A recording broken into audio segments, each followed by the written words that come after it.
Restez debout si vous le voulez bien, pendant que nous courbons la tête pour un mot de prière.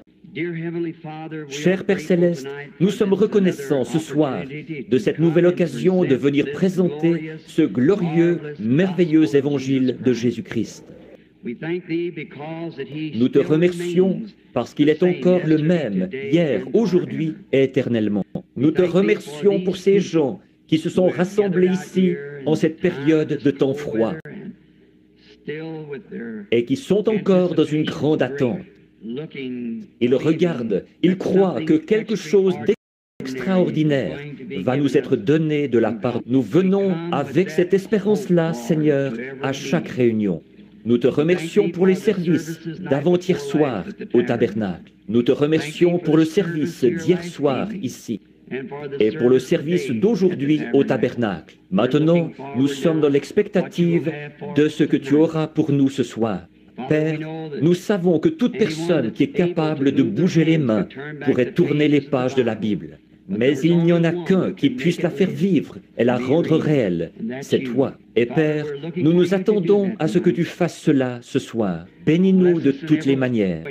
Nos cœurs sont tellement remplis de joie alors que nous voyons approcher le moment où nous allons le rencontrer face à face. Lui que nous avons aimé et pour qui nous avons vécu pendant toutes ces années. Beaucoup de nouveaux convertis, Seigneur, ont été faits. D'après ce que j'ai compris, une grande foule, 40 ou 50 personnes, doivent se faire baptiser en ton nom demain matin, par suite du service d'hier soir. Ô Dieu, s'il te plaît, continue, nous t'en prions, jusqu'à ce que chaque semence prédestinée de Dieu ait vu la lumière de l'Évangile et soit entrée dans la bergerie.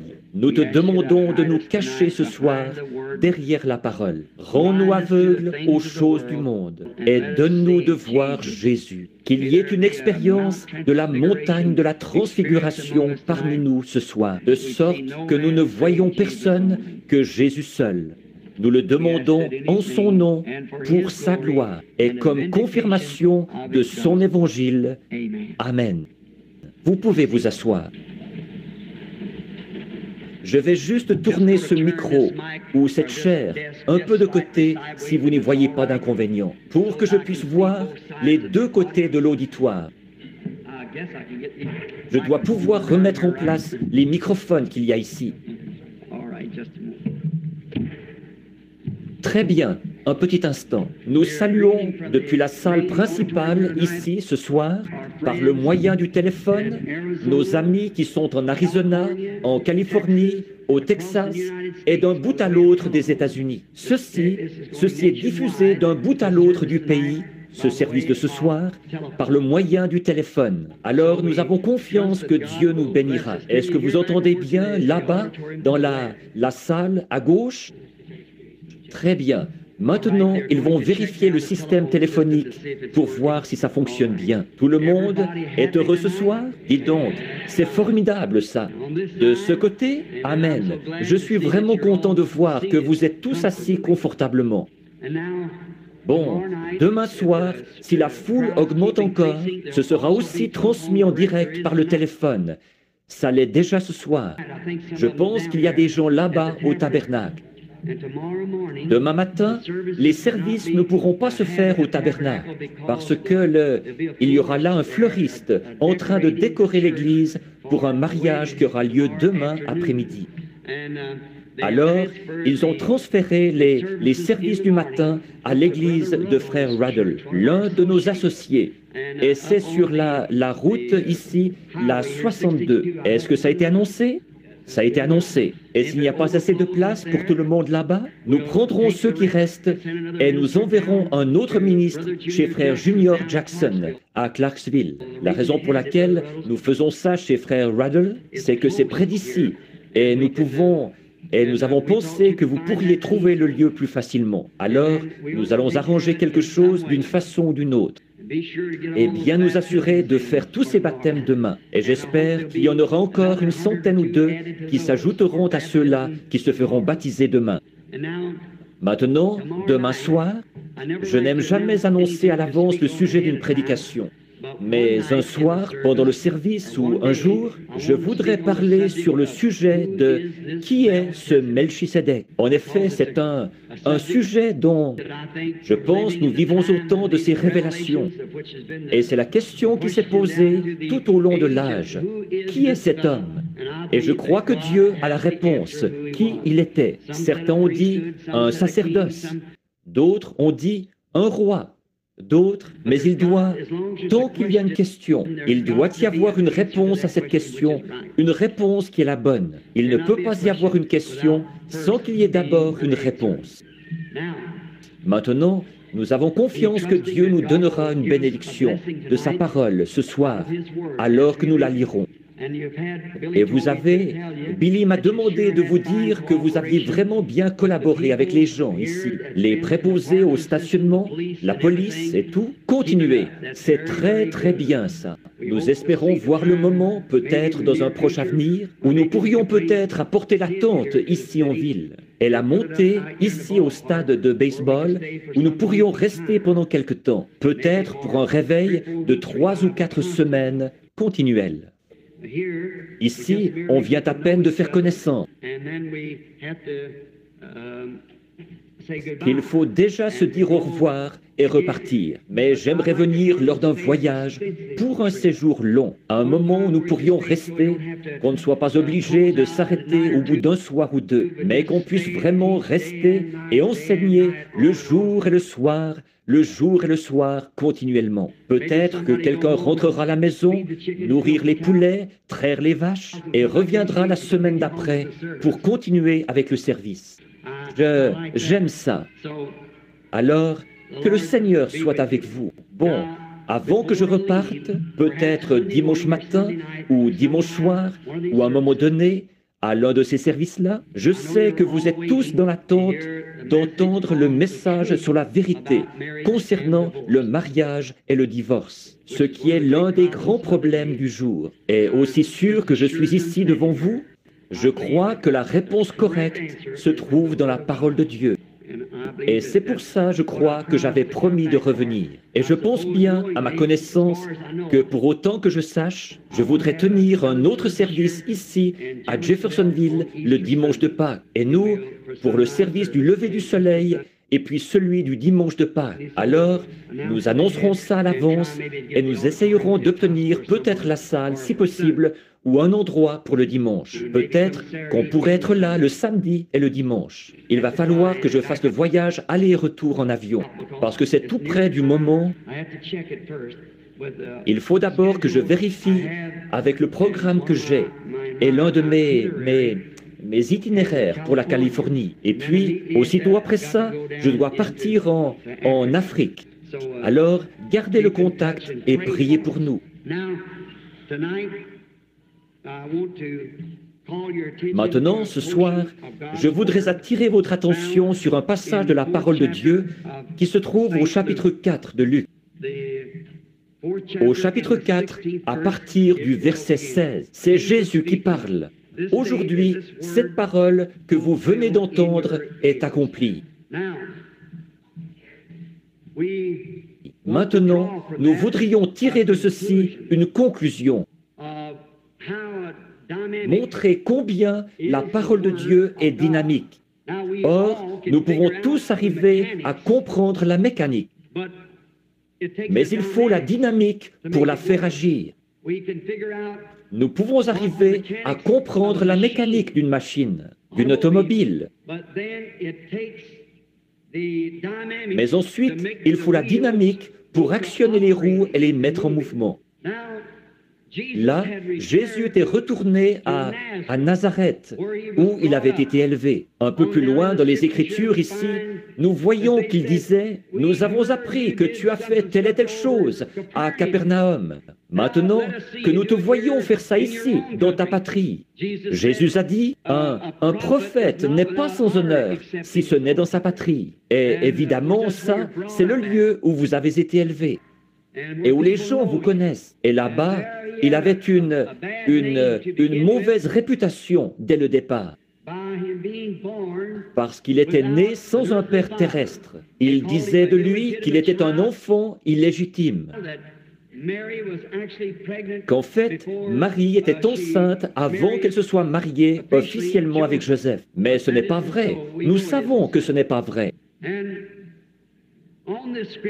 Et ce passage de l'Écriture, ce qui m'a amené à poser les yeux dessus,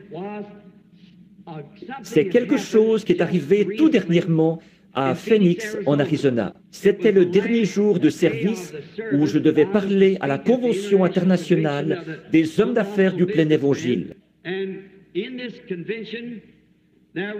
Et pendant cette convention, il y avait un invité parmi nous, c'était un évêque catholique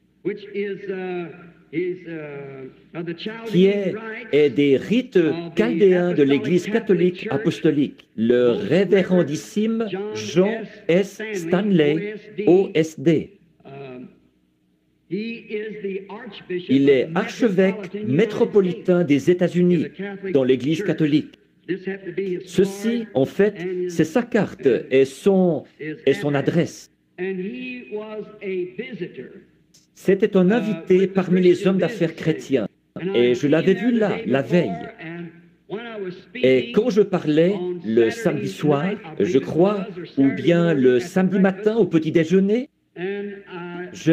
pendant que je parlais, il n'arrêtait pas de m'observer. Je me suis dit, cet homme-là est en désaccord avec tout ce que je dis, ça c'est sûr. Et vous savez, on pouvait facilement le voir. Il n'arrêtait pas de baisser et de relever la tête. Mais je ne savais pas au juste ce qui le travaillait. Alors, le dimanche après-midi, quand je me suis levé pour parler, j'allais prendre mon texte sur les douleurs de l'enfantement. Le passage où Jésus a dit que, comme une femme qui enfante, elle éprouve les douleurs de l'enfantement. Et alors, j'allais me servir de ça pour parler du sujet, les douleurs de l'enfantement. Disons que le monde est actuellement dans les douleurs de l'enfantement. L'ancien doit disparaître pour que le nouveau puisse naître, tout comme une semence doit tomber en pourriture pour produire une nouvelle vie. Et que de douleurs d'enfantement ont frappé le monde.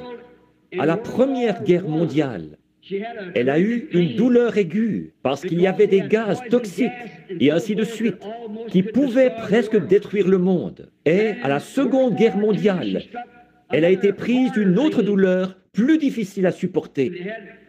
Il y avait des bombes de gros calibre et une bombe atomique aussi. Elle ne pourra pas supporter une autre douleur de l'enfantement avec ces missiles et ces choses qu'il y a aujourd'hui. Guerre de plus la projettera dans l'espace. En effet, maintenant, elle va accoucher et il y aura une nouvelle terre. La Bible dit qu'il y en aura une. Sous l'effet du message de chaque prophète, Israël a eu une douleur de l'enfantement parce que ces prophètes entraient en scène après que les théologiens et les membres du clergé avaient entraîné toute l'Église dans une forme d'organisation. Et quand ces prophètes entraient en scène avec l'Ainsi dit le Seigneur, ils secouaient ces églises. Alors, elle avait une douleur de l'enfantement. Finalement, elle a eu des douleurs d'enfantement jusqu'au moment même où elle a accouché d'un fils de l'Évangile, qui était la parole elle-même faite chair. Ainsi, l'Église éprouve réellement ce soir les douleurs de l'enfantement de nouveau pour accoucher du Fils de Dieu qui doit revenir. Tous nos théologiens, tous nos systèmes, toutes nos dénominations sont complètement pourris en dessous de nous. Donc, nous éprouvons la douleur de l'enfantement. Et un message de Dieu provoque toujours sur l'Église une douleur plus violente. Mais au bout d'un moment, elle va accoucher d'une épouse. C'est ce qui amènera Jésus-Christ à son épouse. Et alors, je pensais que cet homme était vraiment très en désaccord avec moi. Quand je me suis levé pour prêcher ce message, j'ai ouvert ma Bible pour trouver la page. Et ma femme m'avait donné une nouvelle Bible pour Noël. Mon ancienne Bible a déjà une quinzaine d'années. Et elle était presque en morceaux. Les pages se détachaient chaque fois que je l'ouvrais. Par contre, je savais exactement où y retrouver chaque passage de l'Écriture. Donc, j'avais étudié avec beaucoup d'attention dans cette Bible-là. Et j'ai simplement pris la neuve parce que l'autre avait l'air trop usé pour que j'aille à l'église avec ça. Et comme j'allais prendre dans Jean, à l'endroit où le passage de l'Écriture se trouvait, j'allais lire au chapitre 16. Mais le verset que je cherchais n'était pas là. Alors je me suis dit, c'est bizarre. J'ai cherché de nouveau, ce n'était toujours pas là. Et frère Jack Moore de Shreveport en Louisiane, un de mes amis intimes, il était assis là. J'ai dit, frère Jack, ça se trouve bien dans Jean 16, n'est-ce pas? Il a dit, oui. Et ce prêtre catholique s'est levé de son siège sur l'estrade où une centaine de membres du clergé étaient assis. Il s'est approché pour venir auprès de moi avec toutes ses soutanes, ses robes, ses croix et tout. Il est venu tout près de moi et il a dit, mon fils, restez calme. Dieu se prépare à faire quelque chose. Je me suis dit, un évêque catholique qui me dit ça? Il a dit, lisez-le dans mon livre. Et j'ai lu le passage de l'Écriture dans son livre. J'ai pris mon texte et j'ai continué. J'ai prêché mon sermon. Après, quand j'ai eu terminé, il s'est levé, après que je suis parti, et il a dit, il y a une chose qui devra arriver. Après ça, ou bien l'Église devra sortir du gâchis dans lequel elle se trouve, ou bien c'est nous qui devront sortir du gâchis dans lequel l'Église se trouve. Donc, de deux choses l'une. J'étais en route pour rentrer, je retournais à Tucson ce soir-là. Les enfants réclamaient un sandwich. Alors je me suis arrêté à un petit kiosque pour acheter un sandwich. Et ma femme m'a dit, Bill, je n'ai jamais été aussi mal à l'aise de toute ma vie, de te voir debout là, à chercher partout dans cette Bible. Elle a dit, tu n'étais pas mal à l'aise, toi? J'ai dit, non. J'ai dit, je savais que ça se trouvait là-dedans quelque part. Il n'avait pas inséré cette page-là, c'est tout. C'est une faute d'impression. Et elle a dit, de penser que c'est moi qui t'avais acheté cette Bible. On aurait dit que tous les yeux étaient fixés sur moi là-bas. Et j'ai dit, eh bien, ce n'était pas de ta faute. C'était une faute d'impression dans cette Bible. J'ai dit, ils n'ont pas inséré cette page-là, c'est tout. Eh bien, je me suis mise à l'examiner de nouveau. Elle était tout ce qu'il y a de plus parfait. Mais le chapitre 16 se termine, une partie, il y en a une partie qui s'arrête environ 3 pouces du bas. Et l'autre, le chapitre 17, de l'autre côté, fait la même chose. Et comme c'était une Bible neuve, ces 2 pages étaient parfaitement collées ensemble. Et je lisais dans le chapitre 17 au lieu du chapitre 16. Bon, j'ai dit, tout ça, c'est bien. Il y a une raison à ça.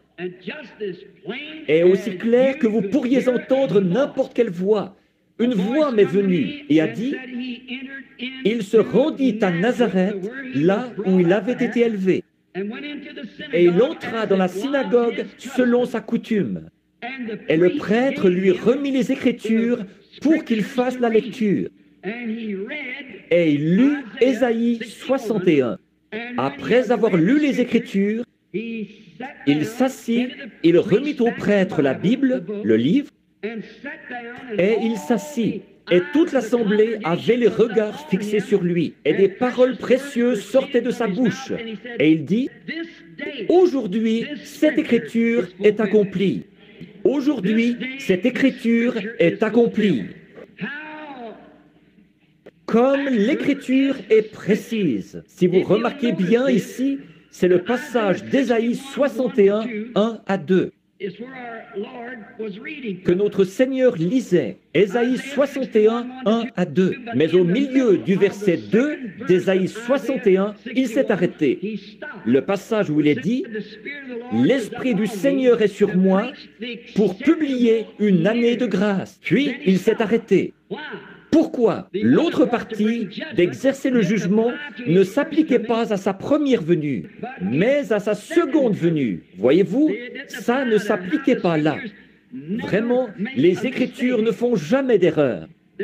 Elles sont toujours parfaites. Jésus s'est arrêté exactement là où l'Écriture s'arrêtait, parce que c'était exactement ça qui devait être confirmé à son époque. Alors, pendant cette première venue, à la seconde venue, il exercera un jugement sur la terre, mais pas à cette époque-là. Il devait publier une année de grâce. Remarquez, le Messie était debout sur l'estrade pour s'identifier à la parole de la promesse pour cet âge-là. Le Messie se tenait là, debout devant l'Église. Et considérez ces précieuses paroles quand il dit ici, pour publier une année de grâce. L'année de grâce, nous le savons tous comme lecteurs de la Bible, c'était l'année du jubilé. C'était quand tous les esclaves et tous les prisonniers, ceux qui avaient été faits prisonniers, ils avaient dû donner un fils pour payer une dette, ou une fille pour payer une dette. Et ceux-ci étaient en esclavage. Peu importe depuis combien de temps ils étaient en esclavage, ou combien de temps ils étaient censés y rester. Quand arrivait l'année du jubilé, lorsque la trompette sonnait, tout homme pouvait être mis en liberté s'il voulait être mis en liberté. Vous étiez libre, vous n'étiez plus esclave. Par contre, si vous vouliez demeurer un esclave, alors il fallait qu'on vous conduise au temple, qu'on vous fasse approcher du poteau du temple. Et là, il prenait un poinçon et il perçait un trou à votre oreille. Après quoi, vous deviez servir ce maître jusqu'à la fin de vos jours. Quel exemple parfait de l'évangile de Jésus-Christ.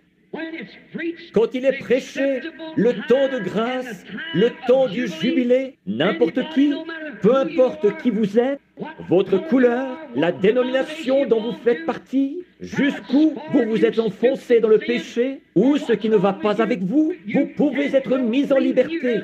Quand vous entendez sonner la trompette de l'Évangile, vous êtes libre.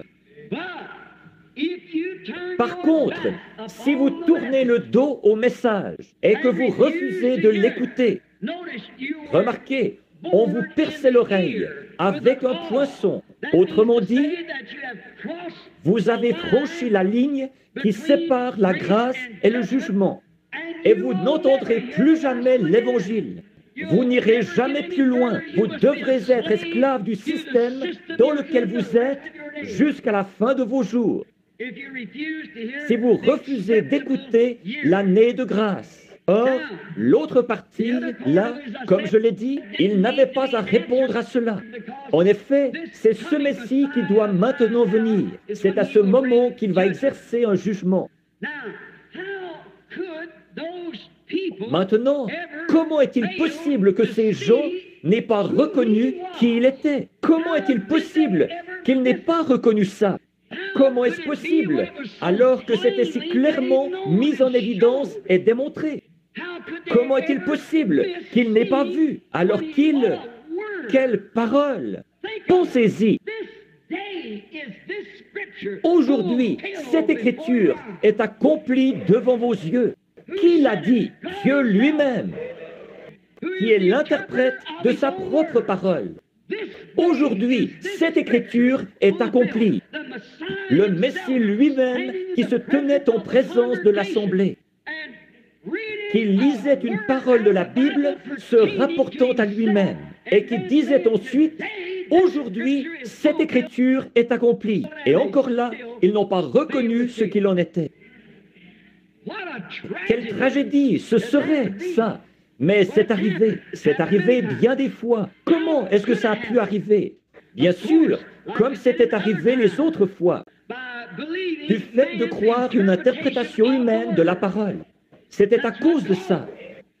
Ces croyants de cette époque-là, soi-disant croyants, ils acceptaient l'interprétation du sacrificateur, ce que lui, il avait dit au sujet de l'Écriture. Par conséquent, comme Jésus n'était pas dans leur rang du tout, ni dans aucune de leurs associations, il avait été excommunié de leur cercle. Et par conséquent, ils ne pouvaient pas l'identifier à eux, parce qu'il était différent d'eux. La personne de Jésus-Christ était tellement unique que personne n'aurait pu manquer de voir que c'était là le Fils de Dieu, parce qu'il était l'identification parfaite de l'Écriture qui avait été écrite à son sujet. Voilà la façon dont on reconnaît tout chrétien. Quand sa vie s'identifie avec les choses mêmes que le chrétien est censé faire, qu'il ait pu se tenir là et dire: aujourd'hui, cette écriture est accomplie juste devant vos yeux. C'était tellement frappant, c'était tellement clair, et pourtant ces gens ont mal compris. Pourquoi? C'est parce qu'ils avaient accepté l'interprétation d'une certaine classe de sacrificateurs qu'ils écoutaient. Et l'histoire se répète toujours. Et les Écritures ont plus d'un sens et plus d'une révélation qui s'y rattache. Par exemple, comme il est dit dans la Bible, que j'ai appelé mon fils hors d'Égypte en parlant de Jésus. Consultez la note en marge là, et vous verrez que ça se rapportait aussi à Jacob, ce même passage de l'Écriture. Jésus était son fils majeur. Jacob était bien son fils, qu'il avait appelé hors d'Égypte. C'est ce que la référence de Scofield et toutes les autres références donnent pour ça, parce que c'est le passage de l'Écriture auquel ça faisait allusion. Donc, il y avait à ça un double accomplissement. Il y avait un accomplissement en Jacob qui avait été appelé à sortir et en Jésus qui avait été appelé à sortir. Et c'est pareil aujourd'hui. C'est pour ça que nous sommes dans la confusion autant que nous le sommes.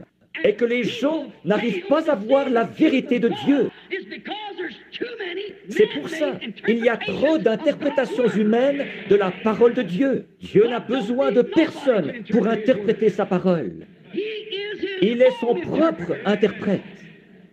Dieu a dit au commencement que la lumière soit, et la lumière fut. Ça n'a besoin d'aucune interprétation. Il a dit, une vierge concevra, et elle l'a fait. Ça n'a besoin d'aucune interprétation. Alors que l'interprétation que Dieu donne de sa parole, c'est quand il confirme et qu'il prouve qu'elle est vraie. Voilà l'interprétation qu'il en donne.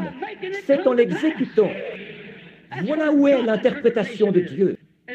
Quand il exécute sa parole, il est en train de vous l'interpréter. Par exemple, s'il n'y avait jamais eu de lumière et qu'il dise que la lumière soit et qu'elle soit, ça n'a besoin de personne pour l'interpréter. Mais nous y mêlons des systèmes faits de main d'homme. Et quand on fait ça, on dérègle la chose. Ça s'est toujours passé comme ça. Mais je n'imagine encore combien ça a dû être impressionnant. Pensez-y, le Messie, pourquoi ne l'ont-ils pas reconnu? Parce que leurs conducteurs, ceux-là même qui auraient dû le reconnaître, qui auraient dû être versés dans l'Écriture, qui auraient dû comprendre les Écritures, ils ont déprécié cet homme. Et ils ont dit, il est un enfant illégitime au départ. Nous ne pourrions pas croire ça des années plus tard. Nous ne croyons pas ça. Nous serions prêts à mourir pour la cause, de soutenir qu'il était un fils né d'une vierge. Et il viendra un jour où les choses mêmes que nous voyons Jéhovah accomplir aujourd'hui, les hommes des âges à venir, s'il y en a, mourront pour la chose même dont nous sommes en train de parler aujourd'hui. Vous serez obligés de le faire quand la marque de la bête sera appliquée et qu'on ne vous donnera pas l'autorisation de prêcher l'évangile comme ceci. Quand cette grande union des églises se fera, ce qui est en train de se mettre en place maintenant pour former l'Église mondiale, vous devrez sceller votre témoignage de ceci avec votre propre vie. Il faut que vous y croyiez maintenant. Si ces sacrificateurs qu'il avait condamnés pouvaient ressusciter, ils ne le condamneraient pas. Mais vous dites, si j'avais été là, moi, j'aurais fait telle et telle chose. Eh bien ça, ce n'était pas votre âge, mais c'est maintenant votre âge. C'est maintenant le moment. Vous dites, eh bien, s'il était ici, la Bible dit, il est le même hier, aujourd'hui, éternellement. Le même. Donc, il est ici, mais il est ici, alors que le monde a été civilisé, qu'il est devenu plus important, plus instruit. Il est ici sous la forme de l'esprit, qu'ils ne peuvent pas tuer ou mettre à mort. Il est mort une fois, il ne peut plus mourir. Il devait être fait chair pour que Dieu soit mis à mort dans la chair à cause du péché. Mais cette fois-ci, il ne pourra plus jamais mourir. C'est le Saint-Esprit.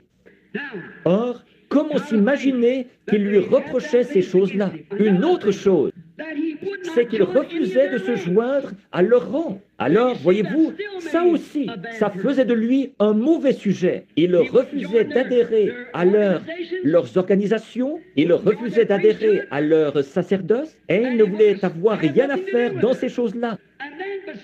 Et puis, en plus de tout ça, il cherchait à démolir ce qu'eux avaient construit. Il est entré dans le temps. Nous disons de lui que c'était un homme doux. Il l'était. Mais souvent, nous ne comprenons pas bien ce qu'est la douceur. Il était un homme de compassion. Et pourtant, parfois, nous ne comprenons pas ce qu'est la compassion. La sympathie humaine, ce n'est pas ça qui est la compassion. Mais la compassion, c'est de faire la volonté de Dieu. Il est passé par la piscine de Bethesda, la porte. Des gens étaient couchés là, des foules de gens. Des foules, c'est un nombre indéterminé. Mais des foules de gens étaient couchés là.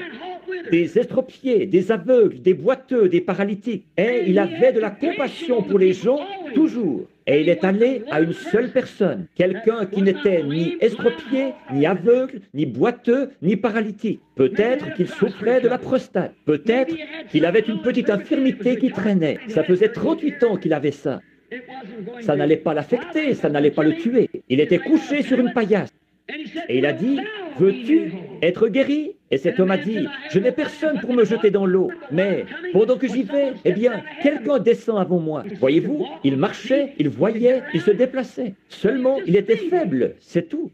Et Jésus lui a dit, « Lève-toi, prends ton lit et va dans ta maison. » Et Jésus a été interrogé là-dessus. En effet, vous vous rappelez que l'Écriture dit ça. Ça n'a rien d'étonnant.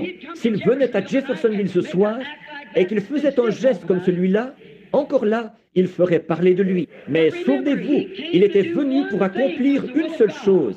C'était la volonté de Dieu. Or, c'est dans Jean 5, 19, là, que vous trouverez la réponse. Il a dit, « En vérité, je vous le dis, le Fils ne peut rien faire de lui-même, mais ce qu'il voit faire au Père, voilà ce que fait le Fils. » Or, ils auraient dû savoir que c'était la confirmation même de la prophétie de Moïse, car l'Éternel, votre Dieu, suscitera un prophète comme moi. Avez-vous remarqué?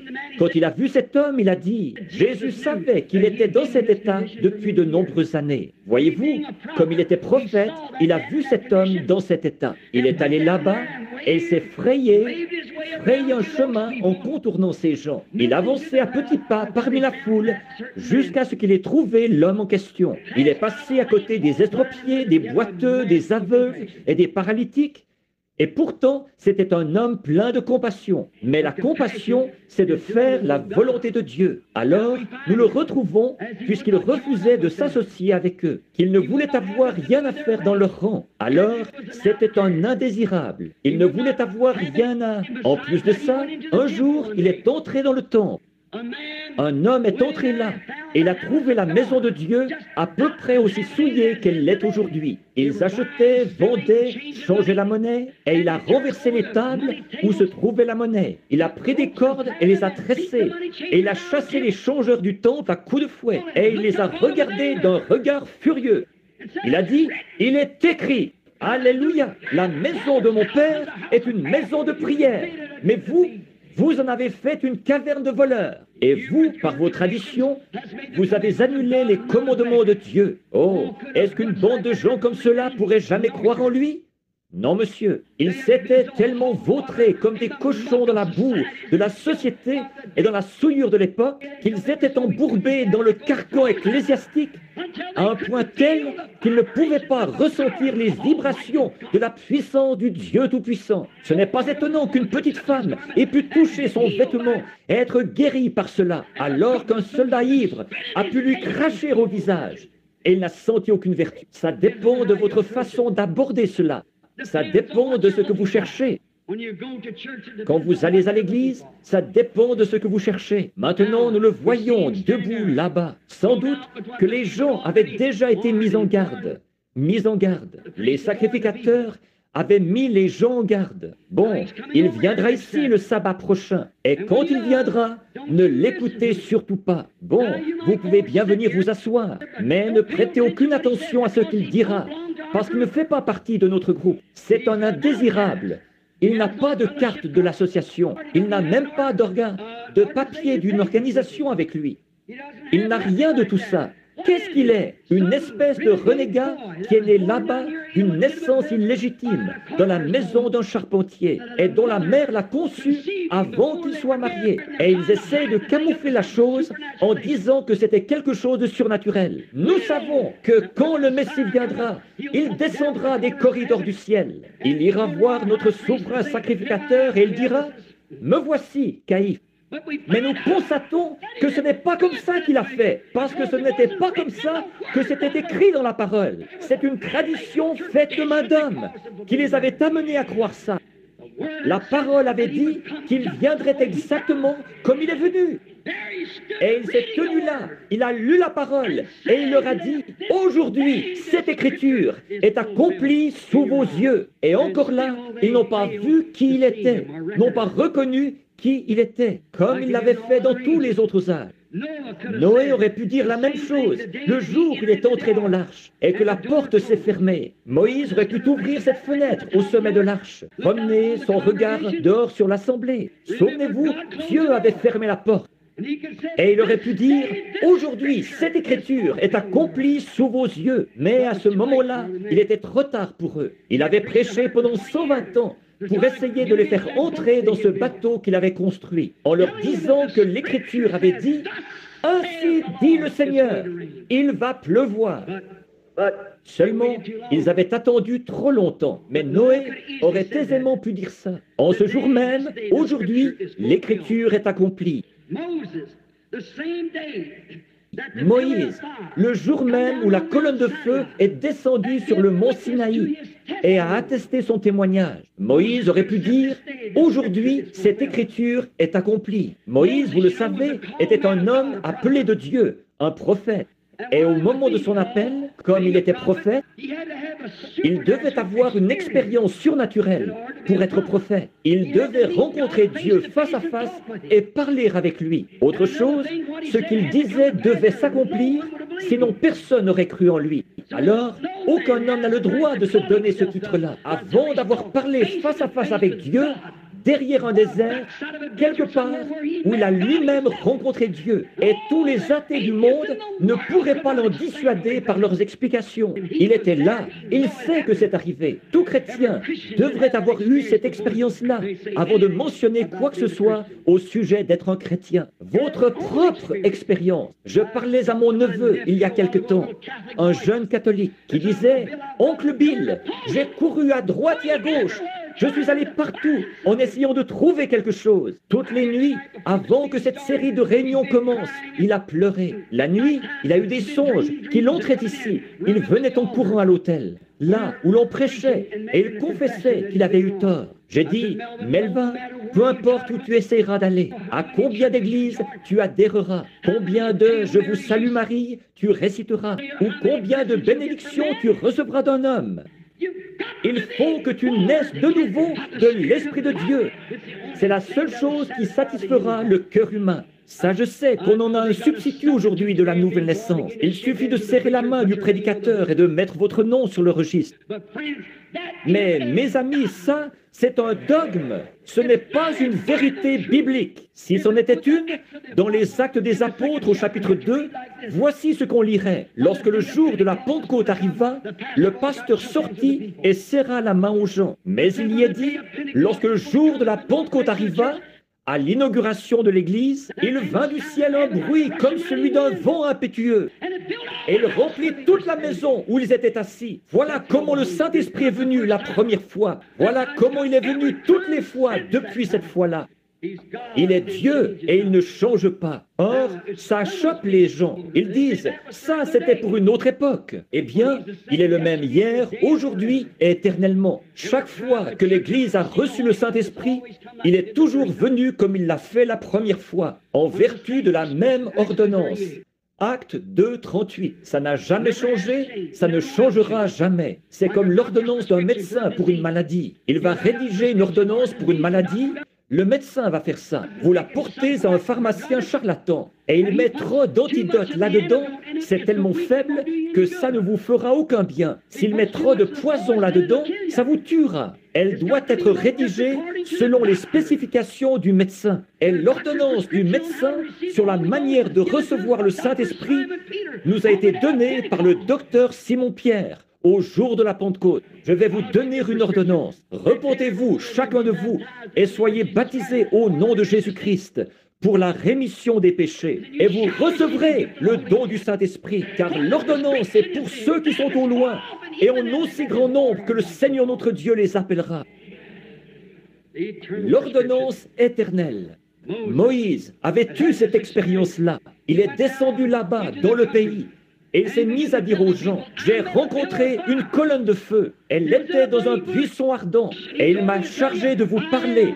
Je suis celui qui suis. Va, je serai avec toi. Saisis le bâton dans ta main et lève-le sur l'Égypte. Tout ce que tu demanderas, ce sera fait. Eh bien, probablement qu'un sacrificateur a dû dire, quel non-sens! Mais quand ils ont vu la réalité même de ceci agir, s'accomplir, ils n'ont pas pu résister plus longtemps. Ils ont su qu'il était envoyé de Dieu. Alors, si Moïse affirmait avoir vu ça et qu'il rendait témoignage de ça, que c'était la vérité, alors Dieu est obligé, si c'est bien la vérité, d'identifier et de confirmer que la parole de cet homme, c'est la vérité. C'est vrai, si Jésus-Christ s'est tenu là et qu'il a lu ce jour-là, aujourd'hui cette parole est accomplie devant vous. Dieu est obligé d'exécuter cette parole. Nous nous tenons ici ce soir et nous disons que Jésus-Christ est le même hier, aujourd'hui et éternellement. Dieu est obligé de prouver qu'il en est bien ainsi. Parce que c'est sa parole. Or, qu'est-ce que ça produit? Il faut avoir la foi, y croire. Il faut avoir la foi, croire sa parole, croire qu'elle est bien la vérité. Remarquez ce qui est arrivé. Quand Moïse a fait sortir les enfants et tous ceux qui l'ont suivi, ceux qui n'ont pas suivi sont restés en Égypte. Mais ceux qui ont suivi Moïse, quand ils sont sortis de la mer Rouge et qu'ils sont arrivés dans le désert, Dieu est descendu sur le mont Sinaï. Cette colonne de feu a embrasé toute la montagne. Et de là, une voix a parlé. Et Dieu a donné les 10 commandements. Moïse aurait pu s'avancer vers les gens là-bas et dire, aujourd'hui, l'écriture dont je vous avais parlé, moi qui suis son prophète, s'accomplit. Aujourd'hui, je vous avais dit que Dieu m'avait rencontré là-bas dans un buisson ardent, dans une colonne de feu, et qu'il avait dit ceci, ceci sera un signe, tu ramèneras ces gens ici même, dans ce lieu de nouveau, et voilà Dieu, dans cette même colonne de feu dans laquelle je vous avais dit qu'il était, qui se tient là sur la montagne. Aujourd'hui, cette prophétie est accomplie. Il est ici pour confirmer que les choses que je vous ai dites sont la vérité. Oh Dieu, donne-nous plus d'hommes comme celui-là, qui soient honnêtes et sincères et qui disent la vérité, de sorte que le Dieu Tout-Puissant puisse confirmer que sa parole est toujours la vérité. Il est encore le même, hier et éternellement. Pourquoi est-ce qu'il ne le ferait pas? Il a promis de le faire. Josué aurait bien pu dire la même chose. Le jour où il est revenu à Kadès Barnéa, là où ils étaient parvenus dans leur trajet dans le désert, ils doutaient que le pays soit le genre de pays que Dieu avait dit qu'il serait. Mais Dieu leur avait dit que c'était un bon pays, que c'était un pays où coulait le lait et le miel. Et Josué et Caleb étaient les 2 seuls qui croyaient ça, alors qu'ils étaient partis avec les 10 autres. Quand ils sont revenus, ils avaient la preuve. Ils avaient une grappe de raisin qui ne pouvait être portée que par 2 hommes forts. Josué et Caleb auraient pu se tenir là et dire, aujourd'hui, cette écriture est accomplie. Voici la preuve que c'est un bon pays. Bien sûr. Pourquoi? Voilà la preuve que c'est un bon pays. Où avez-vous déjà trouvé des choses comme ça en Égypte? Là-bas, il n'y avait pas d'endroit pareil. Mais aujourd'hui, cette écriture est accomplie. Il aurait pu dire la même chose quand il avait prophétisé et qu'il avait dit que les murailles de Jéricho s'écrouleraient après qu'ils en auraient fait le tour 7 fois, pendant 7 jours, 7 fois en un jour. Et quand ils en ont fait le tour la dernière fois, les murailles se sont écroulées.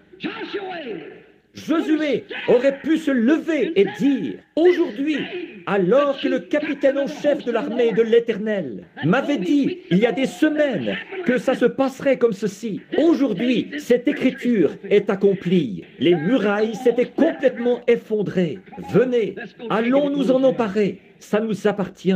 Aujourd'hui, cette écriture est accomplie. Comme c'est formidable. Des hommes de Dieu ont pris position pour les choses qui sont justes. Israël, au fleuve, quand ils allaient prendre possession du pays, Traverser. Comment vont-ils s'y prendre? C'est au mois d'avril. Il y a de l'inondation causée par la fonte des neiges là-bas en Judée. Oh, quel piètre général Dieu semblait être d'avoir amené son peuple là-bas au mois d'avril, au moment où le Jourdain était en crue plus que jamais. Parfois, je pourrais m'arrêter ici si j'avais le temps pour vous donner un petit tuyau. Parfois, vous pourriez être assis là avec un cancer, ou vous pourriez être assis là avec une maladie. Vous vous dites, pourquoi est-ce que moi, qui suis chrétien, je serais dans cet état-là? Pourquoi est-ce que je serais dans cet état-là si je suis chrétien? Parfois, Dieu laisse les choses devenir tellement sombres que vous ne pouvez pas voir, ni au-dessus, ni autour, ni nulle part ailleurs. Et ensuite, il vient vous frayer un chemin à travers tout ça, pour que vous puissiez dire, aujourd'hui, cette écriture est en train de s'accomplir. Ce qu'il avait promis de faire. Il a laissé les enfants hébreux entrer tout droit dans la fournaise ardente. Ils avaient dit, notre Dieu peut nous délivrer de ce feu de la fournaise. Mais quoi qu'il en soit, nous ne nous prosternerons pas devant votre statue. Quand ils sont ressortis de là, l'odeur de la fournaise sur eux, ou plutôt sans odeur de la fournaise sur eux, ils auraient pu dire, aujourd'hui, cette écriture est accomplie. Quand Daniel est sorti de la fosse au lion, il aurait pu dire la même chose. Jean-Baptiste, au bout de 400 ans d'enseignement ecclésiastique, ce n'est pas étonnant que cette église ait été en plein gâchis à cette époque-là. Quand il a paru dans le désert, au Jourdain, il aurait pu se tenir sur la rive, là, comme il l'a fait, et dire « Aujourd'hui, cette écriture, Ésaïe 40, est accomplie. » Je pourrais bien m'arrêter ici pour vous dire ce que ce vieux prêtre m'a dit. Il a dit « Mon fils, vous n'avez jamais terminé ce message. » J'ai dit « Ne bougez pas. » Il a dit « Vous voulez dire que ces pentecôtistes-là ne voient pas ça ?» J'ai dit « Non. » Il a dit « Moi, je le vois. » Et un prêtre catholique par-dessus le marché. Ah, il a dit, pourquoi n'avez-vous pas continué? J'ai dit, ne bougez pas. Il a dit, gloire à Dieu, je le vois. Et à peu près au même moment, le Saint-Esprit est descendu sur sa sœur, qui était assise là, à la réunion. Elle s'est levée en parlant en langues inconnues. Et elle a donné l'interprétation de la chose même dont nous parlions, le prêtre et moi, sur l'estrade.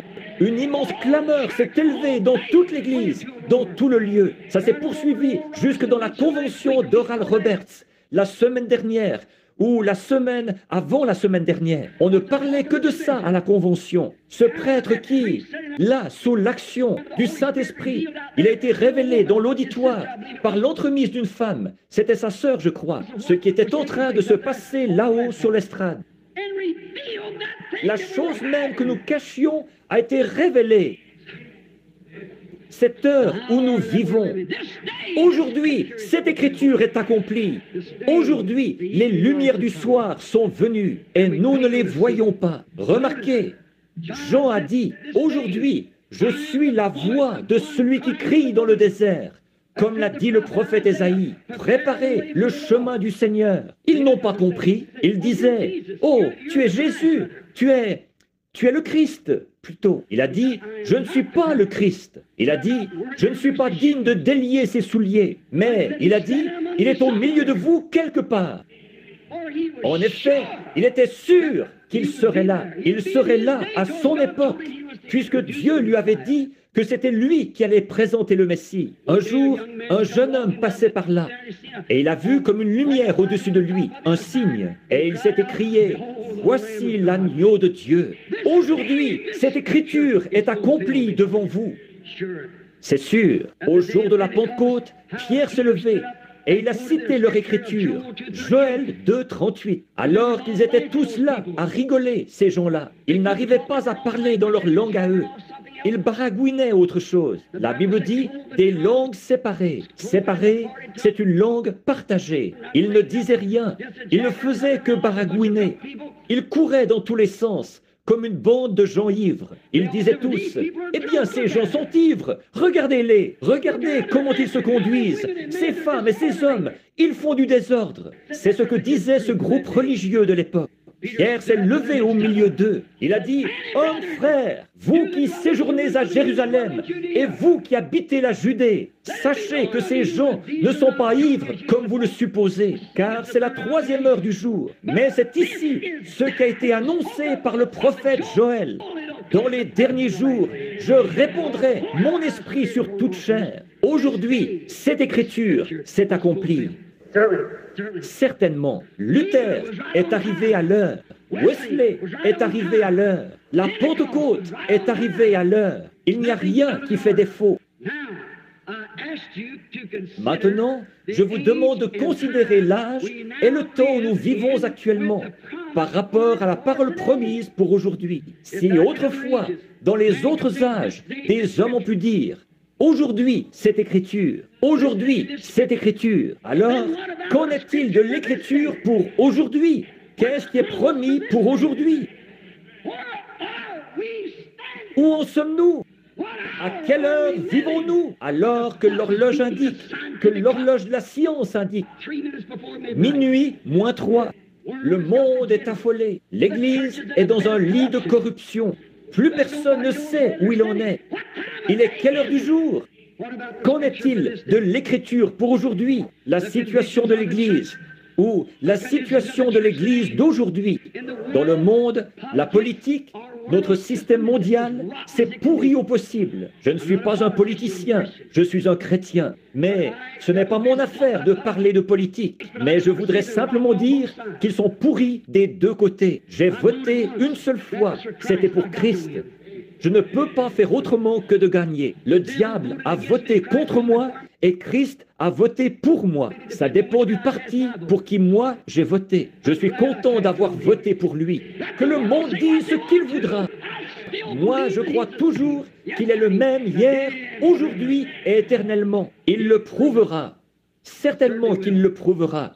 Certainement. L'augmentation de la criminalité, de la délinquance juvénile. Regardez notre nation, qui était autrefois la fleur de la terre. Notre grande démocratie a été créée à l'époque à la déclaration d'indépendance. La déclaration d'indépendance a été signée et nous avons eu une démocratie. Et nos illustres ancêtres et les choses qu'ils ont faites. Nous avions une grande nation, mais elle est maintenant en train de pourrir, de s'effondrer, de trembler et de s'écrouler. Et ils cherchent à imposer les gens pour obtenir de l'argent envoyé là-bas en vue d'acheter l'amitié de leurs ennemis. Et eux, ils nous renvoient ça en plein visage. Une première guerre mondiale, une deuxième guerre mondiale, et on se dirige encore vers une troisième. Certainement, la politique est pourrie, corrompue, pourrie jusqu'au trognon. C'est exactement ce que Matthieu 24 avait annoncé. Une nation s'élèverait contre une nation, un royaume contre un royaume. Toutes ces choses qui allaient se produire. Considérons ça maintenant. Très bien. Remarquez une autre chose, les progrès de la recherche scientifique. Il fut un temps où, juste, mon grand-père allait voir ma grand-mère en char à bœuf. Maintenant, on a un avion à réaction, ou même un engin qu'on met en orbite dans les airs, dans l'espace. C'est grand. Qui donc avait dit ça? Dans Daniel 12, 4, il est dit « La connaissance augmentera dans les derniers jours. Nous voyons l'heure où nous vivons. » Remarquez maintenant la situation du monde, l'état de la science. Remarquez encore autre chose. Aujourd'hui, dans notre système d'éducation, maintenant, n'essayez pas de nier ça. J'ai des coupures de journaux. Ils enseignent le sexe dans nos écoles, aux jeunes élèves à avoir des relations sexuelles l'un avec l'autre pour voir s'ils pourront vivre en couple dans le monde. Oui, monsieur. Et que dire de notre clergé? Ce soir, j'ai un article du journal. À Los Angeles, en Californie, un groupe de membres du clergé, des baptistes et des presbytériens, des ministres, ils ont fait venir une bande d'homosexuels et ils ont eu des relations homosexuelles avec eux en disant qu'ils essayaient de les gagner à Dieu, alors que c'est l'une des malédictions de l'heure. Sodomite, même que les policiers ont procédé à leur arrestation. Alors, où en sommes-nous? Notre système tout entier est tombé en pourriture en dessous de nous. J'ai vu qu'il y a eu une augmentation de l'homosexualité aux États-Unis, que ça a augmenté de 20 ou 30% depuis l'an passé.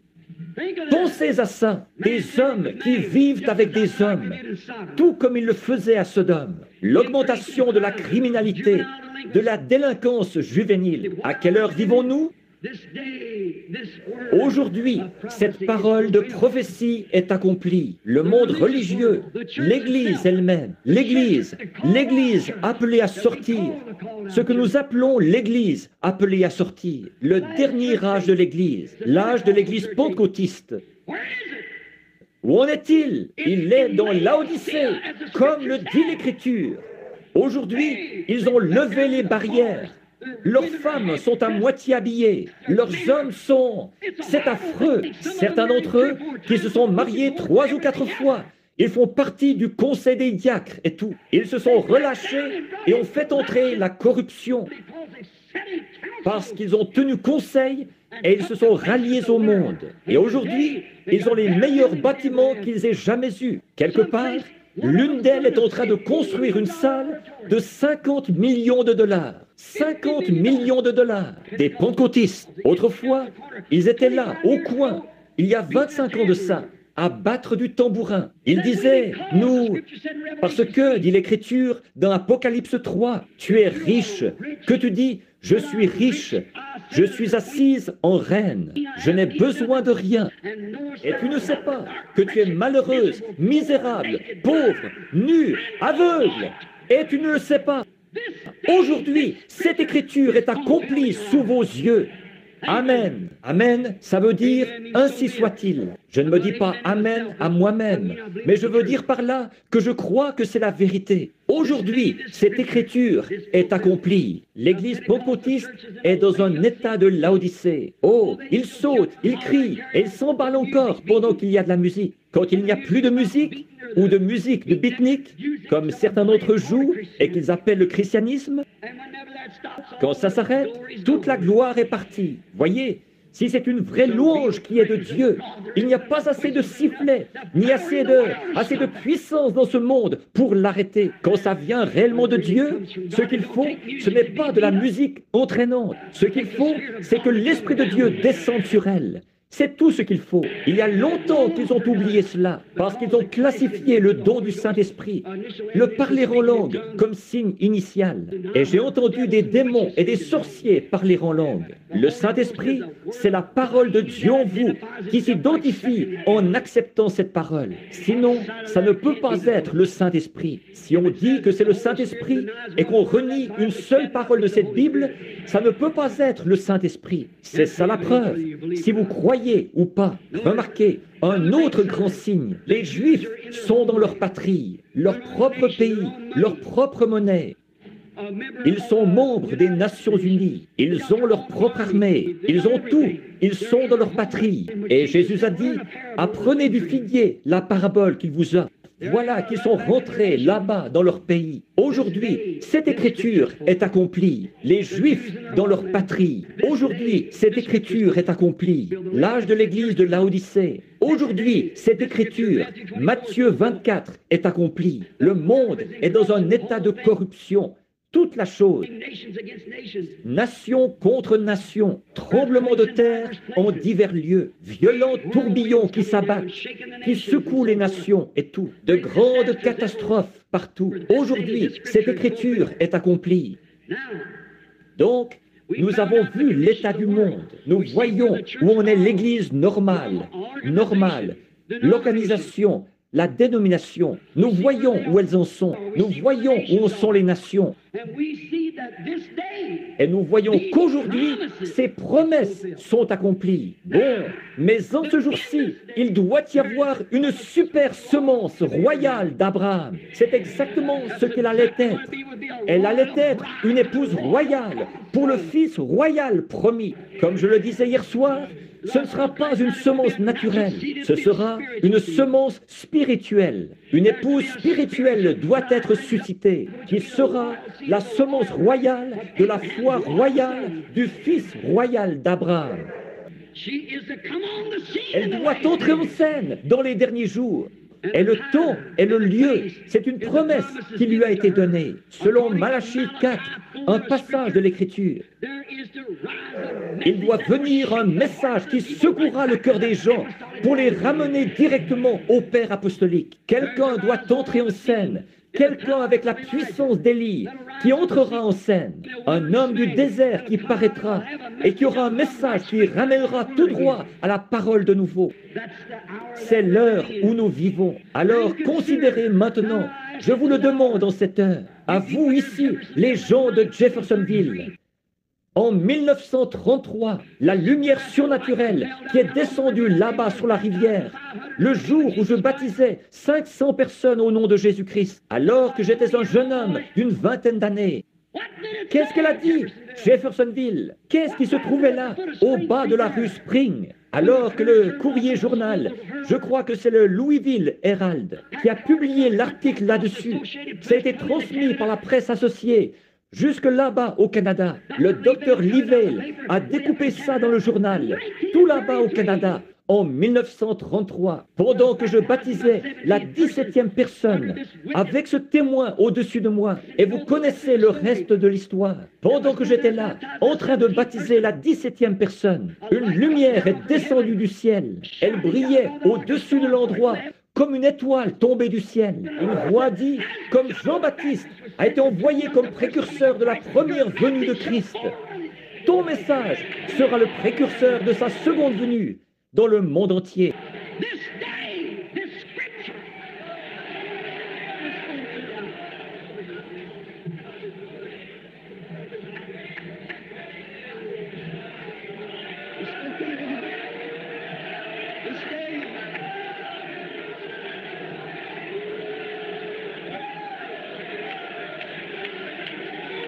Aujourd'hui, cette écriture est accomplie. Aujourd'hui, Dieu l'avait promis. Qu'est-ce qui est arrivé? Aujourd'hui, cela a fait le tour du monde. Et alors que Dieu était venu là-bas et qu'il avait dit ça, quand j'étais un petit garçon, dans un buisson ardent, ou dans un buisson là-bas, embrasé par une colonne de feu, ici, chez les Whatton, sur Utica Pike, je transportais de l'eau là-bas, de la grange jusqu'à l'alambic. Vous savez que c'est la vérité. Il a dit, ne fume jamais, ne bois jamais, ne souille jamais ton corps, car tu auras une œuvre à accomplir quand tu seras plus âgé. J'atteste la vérité de ça. Je l'ai bien vu. Et Dieu, comme il l'avait fait dans le cas de Moïse, il a parlé devant l'assemblée qui se trouvait là-bas. Et il a dit, c'est la vérité. Aujourd'hui, cette écriture est accomplie au milieu de nous. Regardez ce qu'il avait dit au sujet du discernement et la façon dont ça se passerait, de l'imposition des mains aux gens jusqu'à connaître le secret du cœur.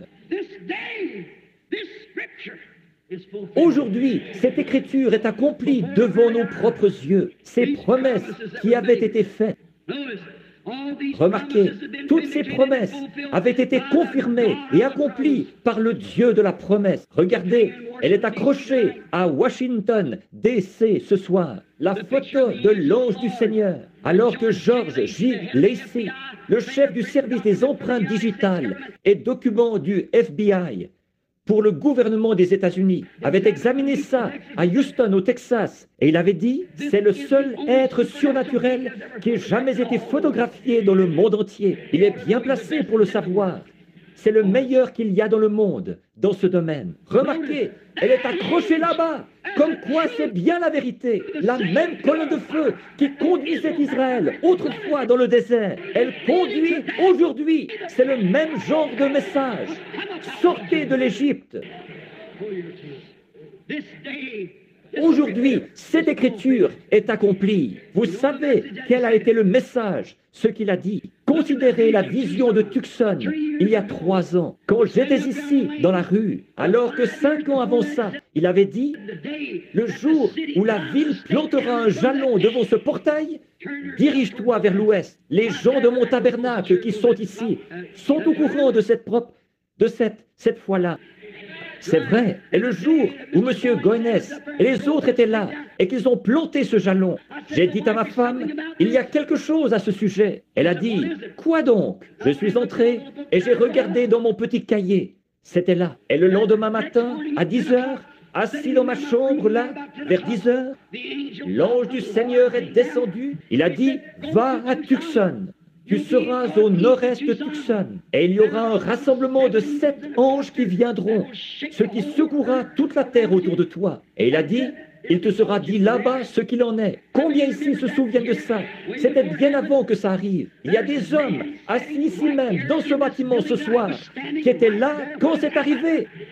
Et il a dit, les 7 sceaux, les mystères cachés de la Bible entière seront ouverts. Ce qui accomplira Apocalypse 10, où il est dit que c'est pendant le message du 7e ange que ces choses s'accompliraient. Aujourd'hui, cette écriture est accomplie devant nos yeux.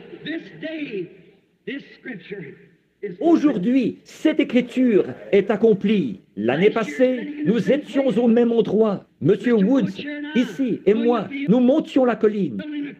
Il s'affligeait parce que sa femme était malade. Le Saint-Esprit a dit, ramasse une pierre qui se trouve là, lance-la en l'air. Quand elle retombera, dis, ainsi dit le Seigneur.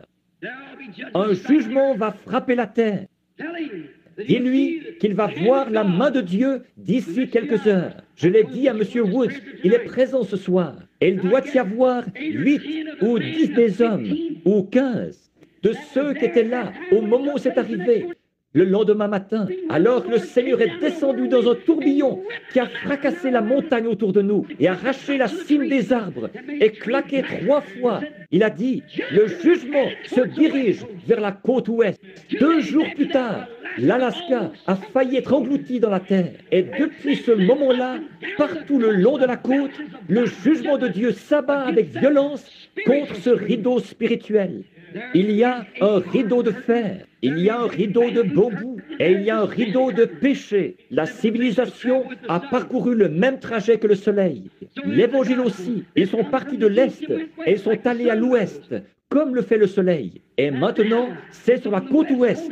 Ça ne peut pas aller plus loin. Si ça va plus loin, ça retournera de nouveau à l'Est. Le prophète a dit, il y aura un jour dont on ne pourra dire si c'est la nuit ou le jour. Un jour sombre, beaucoup de pluie et de brouillard. On s'est adhéré à une église ou mettre son nom sur un registre, mais pas plus. Mais vers le temps du soir, la lumière paraîtra. Aujourd'hui, cette écriture est accomplie. Le même S-U-N, soleil, qui se lève à l'est. C'est ce même S-U-N, soleil, qui se couche à l'ouest. Et le même S-O-N, Fils de Dieu, qui est venu à l'est et qui a confirmé qu'il était Dieu manifesté dans la chair. C'est ce même S-O-N, Fils de Dieu, qui est ici dans l'hémisphère ouest, qui s'identifie au milieu de l'Église ce soir, le même hier, aujourd'hui et éternellement. La lumière du soir du Fils est venue. Aujourd'hui, cette écriture est accomplie devant nous. Où en sommes-nous en cet âge abrahamique? Où en sommes-nous en cette grande époque où nous sommes, cette grandeur où nous vivons? Toutes les visions se sont accomplies. Et que dire de la foi où un jeune ministre de nos amis ici, d'une église sœur associée, Junior Jackson, est venu en vitesse nous voir un soir où j'étais là-bas. Il a dit, Frère Branham, j'ai eu un songe qui me tracasse. J'ai vu tous les frères rassemblés sur une colline. Et il a dit, sur cette colline, vous étiez en train de nous enseigner en vous référant à des lettres qui étaient inscrites. On aurait dit des lettres que le temps avait gravées dans le roc. Quand vous avez eu terminé ça, que tout ça a été terminé, vous avez dit, approchez-vous. Et nous nous sommes tous rassemblés là-haut. Il a dit, vous avez tendu le bras quelque part. Et vous avez pris comme un genre de pied de biche. Vous avez donné des coups et vous avez ouvert le sommet de cette petite pyramide. Et à ce moment-là, il a dit, c'était de la roche de granit, avec rien d'écrit dessus. Et vous nous avez dit d'examiner ça. Et vous, nous nous sommes tous mis à regarder. Il a dit, j'ai tourné la tête et j'ai remarqué que vous vous dirigiez vers l'ouest, à toute vitesse, vers le soleil couchant. Combien se souviennent de ça? Et je suis resté là un petit moment, jusqu'à ce que le Saint-Esprit révèle ce qu'il en était. J'ai dit, la Bible entière, toutes ces choses qui ont été révélées à l'homme, à travers la justification, la sanctification, le baptême du Saint-Esprit, le baptême au nom de Jésus, et toutes ces choses, elles ont été révélées. Mais il y a des secrets qui sont cachés à l'intérieur. Parce que la Bible est scellée de 7 sceaux. Je dois aller là-bas pour découvrir ça. Ce matin-là, quand ces 7 anges sont descendus et ont ébranlé la terre, et que les pierres volaient dans toutes les directions, 7 anges se sont tenus là et ont dit, retourne à Jeffersonville d'où tu viens, car les 7 sceaux des 7 mystères seront ouverts. Nous en sommes là aujourd'hui, nous comprenons la semence du serpent. Dans quelques jours, si Dieu le veut, nous allons comprendre avec exactitude ce qu'il en est du mariage et du divorce. Et toutes ces choses que Dieu a dévoilées, chaque sceau, les mystères depuis la fondation du monde. Et nous nous sommes réjouis de la présence de ces bénédictions. C'est vrai, aujourd'hui, cette écriture, le magazine Life a publié un article là-dessus. Un cercle mystique de lumière s'élève dans les airs au-dessus de Tucson et de Phoenix, de la même manière que je vous l'avais annoncé presque 1 an avant que ça arrive. Comment ce serait? Et que ce serait comme en triangle. La photo est accrochée dans l'église là-bas. Vous qui vous êtes procuré ce magazine, vous l'avez. Voilà, c'était là, exactement. Ils ont dit, il se trouve à une altitude de 27 000 et mesure 30 000 de large. Ils ne comprennent toujours pas ce qui s'est passé. C'est apparu mystérieusement et ça a disparu mystérieusement. Frère Fred Sothman, frère Gene Norman et moi, nous nous tenions là. 3 témoins, c'est une attestation, comme ceux qui l'avaient emmené sur le sommet de la montagne, Pierre, Jacques et Jean, pour rendre témoignage. Nous nous sommes tenus là à regarder ça quand c'est arrivé. Et nous l'avons vu se produire, le voilà, suspendu dans le ciel, tellement loin qu'il n'y a aucune humidité, aucune vapeur, ni rien qui puisse y former un brouillard. Comment est-ce que ça aurait pu se retrouver là? C'étaient les anges de Dieu qui s'en retournaient après leur message. Aujourd'hui, cette prophétie a été accomplie au milieu de nous. Aujourd'hui, cette écriture a été accomplie. Regardez bien. 7 sceaux ont été ouverts. Le tourbillon s'est dirigé vers la côte ouest. Maintenant, ne passez pas à côté, comme eux l'avaient fait autrefois. Maintenant, fixons notre attention un peu plus près de notre jour. Qu'est-ce que l'Écriture dit à propos d'aujourd'hui et à propos du temps où nous vivons? C'est Jésus qui parle. Je n'aurai pas le temps de les prendre tous, mais je voudrais prendre celui-ci avant que nous terminions. Jésus a dit dans Luc au chapitre 17, le verset 30, Jésus-Christ lui-même, la parole. Croyez-vous ça? Jésus-Christ lui-même, la parole faite chair, a parlé et a dit ce que serait la parole au temps de la fin. Quel serait le signe de la fin du monde? Il leur a dit qu'une nation s'élèverait contre une nation. D'autre part, il a dit ce qui arriva au jour de Sodome arrivera de même au jour où le Fils de l'homme sera révélé. Or, quand Jésus est venu sur la terre, il est venu en portant 3 noms de fils. Fils de l'homme, qui est un prophète, fils de Dieu et fils de David. Maintenant, il a vécu ici sur terre. Il n'a jamais dit qu'il était le fils de Dieu. Il disait, je suis le fils de l'homme. Jéhovah lui-même a appelé Ézéchiel et les prophètes Fils de l'homme. En effet, il devait venir pour accomplir l'Écriture en tant que prophète. Moïse avait dit, l'Éternel votre Dieu suscitera un prophète comme moi. C'est pour ça qu'il ne pouvait pas être le Fils de Dieu là, parce qu'il était le Fils de l'homme. La parole est venue au prophète.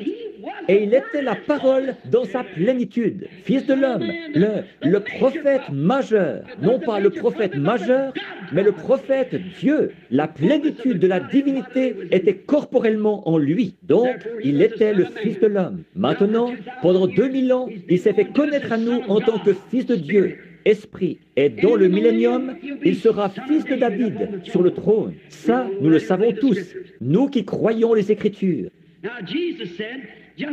Or, Jésus a dit, juste à la fin de cet âge de l'Église où nous vivons, que le Fils de l'homme serait de nouveau révélé de la même manière que ce qui s'était passé, comme ce qui était arrivé à Sodome. Observez historiquement comment il a exposé ça. Il a dit ce qui arriva au jour en premier de Noé, alors qu'il mangeait, buvait, se mariait marié leur fille. Ensuite, il en est venu en dernier au Fils de l'homme à Sodome. En effet, là-bas, il traitait avec les Juifs. Ici, à Sodome, il traite avec les gens des nations. Là-bas, il les a tous engloutis dans l'eau pendant le jugement. Ici, dans le cas des gens des nations, il les a tous brûlés au jour de Sodome. C'est vrai, le monde des nations a brûlé là-bas. Et il en sera de même quand le Fils de l'homme se révélera. Ce ne sera plus de l'eau, mais ce sera du feu cette fois. Jésus lisait dans la même Genèse 23 que nous lisons, quand il lisait au sujet de Sodome. Bon, nous reconnaissons la situation dont il est fait mention, l'état du monde de Sodome, des sodomites, l'état de Sodome. Tous, autant que nous sommes, nous pouvons dire Amen à ça. Nous croyons ça. Bien. Et l'état spirituel de Laodicée, de l'Église naturelle, nous pouvons dire Amen à ça. Et en admettre les signes. Nous savons que tous les signes sont là. L'Église est dans Laodicée. Nous savons ça. Nous savons que le monde est dans un état de Sodome. Pas vrai? Nous admettrons ça. Mais qu'en est-il du signe d'Abraham, de celui qui attendait le fils promis? Ça, c'en était un autre. Souvenez-vous, il y avait un Sodome là-bas. Ils ont eu leur messager. Et Abraham a eu son messager. Abraham attendait jour après jour l'accomplissement d'une chose presque impossible. Sarah a 90 ans et lui a 100 ans. Conformément à la promesse de Dieu, il attendait toujours. Au milieu de toutes les critiques, il attendait ce fils-là. Et le véritable croyant aussi, il attend toujours le retour de ce fils promis. Remarquez, juste avant que le fils arrive, un signe lui avait été donné. Le signe du fils qui doit venir ne doit-il pas être révélé à la semence royale d'Abraham qui attend le fils royal, comme il l'avait été à notre père Abraham dans le cas du fils naturel?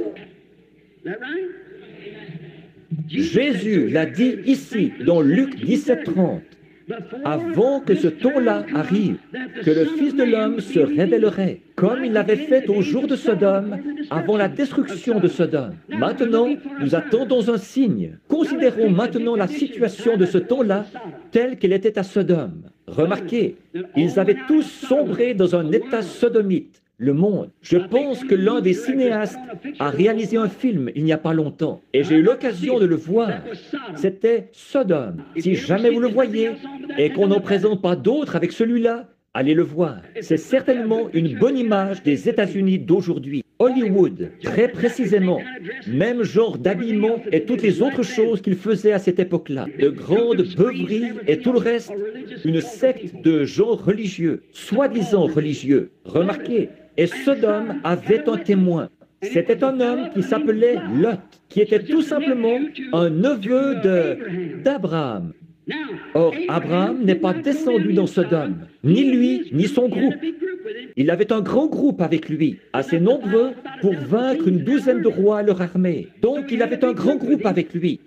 Et il était assis là, sous un chêne. Un jour où tout allait mal pour lui, personne ne voulait avoir de rapports avec lui. Mais il s'accrochait toujours à cette promesse. Soyez très attentifs là, avant que nous terminions. Pendant qu'il était assis là, 3 hommes sont venus vers lui à pied. 2 d'entre eux sont descendus dans Sodome et ont prêché l'évangile à ceux de là-bas pour qu'ils sortent de là, à Lot. Pas vrai? Mais il y en a un qui est resté avec Abraham. Remarquez, celui qui est resté avec Abraham, c'était Dieu lui-même. Les 2 autres, c'étaient des anges messagers. Or, là-bas à Sodome, ils n'ont pas fait de miracle. Ils les ont seulement frappés d'aveuglement. Et la prédication de l'Évangile les frappe toujours d'aveuglement. Maintenant, regardez le cadre dans lequel se situe cette époque-là. Il y a une église naturelle. C'est toujours en 3, comme je le disais hier soir, que Dieu est représenté. Il y avait les sodomites, les lotistes et les abrahamistes. Le monde est dans la même situation ce soir. C'est exactement là qu'il se situe. Permettez-moi de vous demander quelque chose. Regardez le cadre dans lequel se situe ceci maintenant. Abraham a appelé cet homme qui lui parlait Elohim. Le mot hébreu Elohim signifie celui qui est entièrement suffisant. celui qui est l'Éternel, Elohim, Dieu lui-même. Au commencement, Genèse 1 dit, au commencement, Dieu. Prenez le mot hébreu là ou plutôt le mot grec. Au commencement, Elohim créa les cieux et la terre. Et voici qu'il, dans Genèse, vers le chapitre 22, là, il dit encore, ou vers le chapitre 20, il a dit, et cet homme-là, il l'a appelé du nom d'Elohim. Pourquoi a-t-il fait ça? Dieu, représenté dans une chair humaine, qui s'est assis avec Abraham et qui a mangé un sandwich au veau. Il a bu du lait et mangé du pain. Dieu lui-même. Et il a disparu juste là, devant Abraham. Mais il lui a donné un signe. Remarquez. Et ce signe, c'était qu'il avait le dos tourné à la tente. Et souvenez-vous, Abraham, son nom était Abraham quelques jours avant ça. Et Sarah, c'était Sarai avant ça. S-A-R-A-I, tréma. Ensuite, S-A-R-A. Et d'A-B-R-A-M en A-B-R-A-H-A-M. Abraham, ça veut dire père de nation. Maintenant, soyez très attentifs là. Et nous allons voir dans quel cadre se situe l'heure où nous vivons actuellement, puisque Jésus nous a dit de nous attendre à voir ce cadre-là. Nous avons vu que tout le reste correspond bien. Maintenant, voyons ce qu'il en est de la semence royale. Quel cadre, eux, ils sont censés voir. Alors cet homme a dit, Abraham, où est ta femme Sarah? Et Abraham a dit, elle est dans la tente derrière toi. Or, elle, il ne l'avait jamais vue. Comment savait-il que son nom à lui était Abraham? Comment savait-il que son nom à elle était S-A-R-A? Abraham, où est ta femme Sarah? Il a dit, elle est dans la tente derrière toi. Il a dit, je, un pronom personnel. Je vais te visiter selon la promesse. Ta femme va avoir ce bébé. Tu m'as fait confiance, maintenant je vais l'accomplir. Et Sarah, qui était derrière, dans la tente, a écouté indiscrètement ou à tendre l'oreille, ou le nom que vous donnez à ça, a écouté de l'intérieur de la tente, elle a ri par en dessous et elle a dit, voilà que moi, une vieille femme comme je suis, j'aurai du plaisir avec mon Seigneur, alors que lui, là-bas, il est vieux aussi, il a 100 ans, alors qu'il y a bien des années que ce n'est pas arrivé, ça. Et cet homme, H-O-M-M-E, qui était assis là en train de manger dans une chair humaine, qui buvait et mangeait comme un homme ordinaire, avec de la poussière sur ses vêtements, et il avait de la poussière sur ses pieds, et Abraham a lavé ça.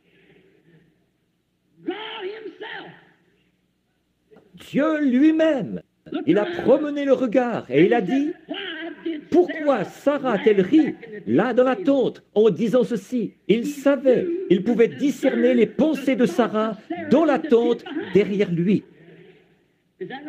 Pas vrai? Maintenant, quand la semence royale d'Abraham est venue sur terre, lui, quel signe est-ce qu'il a montré? Le Fils de l'homme. Simon s'est approché de lui un jour. C'est André qui l'avait amené. Il a dit, ton nom est Simon, tu es le fils de Jonas. Qu'il a dit, voyez, ça a fait de lui un croyant. Philippe est allé chercher Nathanaël et il est revenu. Il lui avait dit, viens voir un homme, celui que nous avons trouvé, Jésus de Nazareth, fils de Joseph. Il a dit, un instant là, peut-il venir quelque chose de bon de ce fanatisme? Il a dit, viens voir. Alors, quand Philippe est arrivé en présence de Jésus avec Nathanaël, Jésus a regardé celui-ci et il a dit, voici un Israélite dans lequel il n'y a point de fraude. Il a dit, Rabbi, comment m'as-tu connu? Il a dit, avant que Philippe t'appelle, quand tu étais sous l'arbre, je t'ai vu. Il a dit, Rabbi, tu es le Fils de Dieu, tu es le roi d'Israël. Quand la petite femme au puits, dans son état d'immoralité, est arrivée dans un petit décor semblable à ceci, pour puiser de l'eau, Jésus avait envoyé ses disciples acheter des vivres. Quand elle s'est approchée pour puiser de l'eau, il a dit, femme, apporte-moi à boire. Elle a dit, vous n'avez pas coutume de dire ce genre de choses. Il y a de la ségrégation ici. Vous, les Juifs, là, vous n'avez rien à faire avec nous, les Samaritains. Nous n'avons rien à faire avec vous. Il a dit, mais femme, si tu savais à qui tu parles, c'est toi qui me demanderais à boire. Je te donnerai des eaux qu'on ne vient pas puiser ici. Il a découvert quel était son état, ce qu'il en était. Il a dit, va chercher ton mari et viens ici. Elle a dit, je n'ai pas de mari. Il a dit, tu as dit la vérité, tu en as eu 5, et celui avec qui tu vis maintenant n'est pas ton mari. Elle a dit, Monsieur, je vois que tu es prophète. Nous savons que quand le Messie sera venu, il nous annoncera ces choses. Jésus a dit, je le suis là-dessus. Elle est allée à la ville en courant et elle a dit, venez voir un homme qui m'a dit ce que j'ai fait. Ne serait-ce point le Messie? Regardez bien, il a fait ça devant les Juifs et devant les Samaritains, mais jamais devant les gens des nations. Les gens des nations, c'est nous. À cette époque-là, nous étions des païens, des autres nations. Nous nous promenions avec une massue sur le dos. Nous adorions des idoles. Nous n'attendions pas du tout un Messie. Il apparaît uniquement à ceux qui l'attendent. Et nous sommes censés être en train de l'attendre. Mais ceux qui prétendaient être en train de l'attendre, l'Église elle-même, quand ils ont vu cette chose-là s'accomplir, ils ont dit, il est un démon, il est un diseur de bonne aventure, un Belzébul. Et Jésus a dit que ce péché leur serait pardonné, vu qu'ils n'étaient pas encore morts. Mais il a dit, un jour, le Saint-Esprit viendra faire la même chose, et de prononcer un seul mot contre cela, ce ne sera jamais pardonné. Ça, c'est ce jour-ci où tous les éléments de la parole doivent s'enchaîner. De prononcer un seul mot contre cela, ça ne sera jamais pardonné, ni dans ce monde, ni dans le monde à venir. C'était la semence royale d'Abraham. Et ici, cette semence royale d'Abraham, qui était venue à cause de cette identification de cet homme qui était assis là avec Abraham, il est venu pour prouver qu'il s'agissait du même Dieu. Et il a promis qu'en ce jour-ci, ce qui arriva au jour de Sodome arrivera de même à la venue du Fils de l'homme. Au moment où il se révélera en tant que Fils de l'homme. Amen. C'est maintenant le jour où cette écriture doit s'accomplir. Regardez dans quel cadre nous nous situons aujourd'hui. Regardez l'Église ou le Fils de Dieu. Regardez ce jour sombre. Regardez toutes les prophéties. Maintenant, une chose étrange. Nos visiteurs devraient déjà être là. Dans ce cas, si le cadre doit être le même qu'à Sodome, ils étaient 3 qui étaient venus. 3 hommes remarquables envoyés du ciel. Nous admettrons ça. Ils étaient 3. Un est resté avec Abraham. Ils sont tous allés là pour commencer. Mais un est resté avec Abraham. Les autres sont descendus à Sodome. Pas vrai? Et Abraham, son nom avait été changé d'Abraham en Abraham. Pas vrai? Il n'y a pas une seule fois dans l'histoire où l'Église du monde ait jamais eu un évangéliste qui aille vers elle, dont le nom se soit terminé par H-A-M, avant aujourd'hui. Billy, G-R-A-H-A-M. Pas vrai? G-R-A-H-A-M, 6 lettres. A-B-R-A-H-A-M, c'est 7 lettres. Mais G-R-A-H-A-M, c'est 6 lettres. C'est-à-dire le monde, l'homme. Voyez? Regardez ceux qui sont allés là-bas aujourd'hui. Ce sont ces messagers du ciel. Y a-t-il un homme sur terre qui ait prêché la repentance aussi clairement que Billy Graham? Y a-t-il eu un homme qui ait autant marqué les gens que Billy Graham? Jamais il n'y a eu un homme sur le plan international. Oh, Billy Sunday et les autres ont été ici aux États-Unis, mais Billy Graham est connu mondialement. Voyez-vous d'où il lance son appel? De Sodome. Et il y a celui qui l'accompagne là-bas, qui est avec l'église pentecôtiste, un Oral Roberts. Mais qu'en est-il du groupe des élus? Eux, quel genre de signe est-ce qu'ils sont censés voir? Eux, qu'est-ce qu'ils sont censés recevoir? Alléluia! Au temps du soir, la lumière paraîtra. Aujourd'hui, cette écriture est accomplie. Aujourd'hui, la promesse de Dieu est accomplie. Nous savons que c'est la vérité. Il est ici ce soir, comme il l'était à cette époque-là. Or, de prêcher ça, comme je le disais tout à l'heure, si vous prêchez quelque chose et que c'est la vérité de l'Évangile, alors Dieu est obligé de confirmer ça. Pas vrai? Maintenant, s'il en est ainsi, alors que le Dieu qui a écrit la parole, que le Dieu qui a donné la prophétie, que le Dieu de la parole s'avance.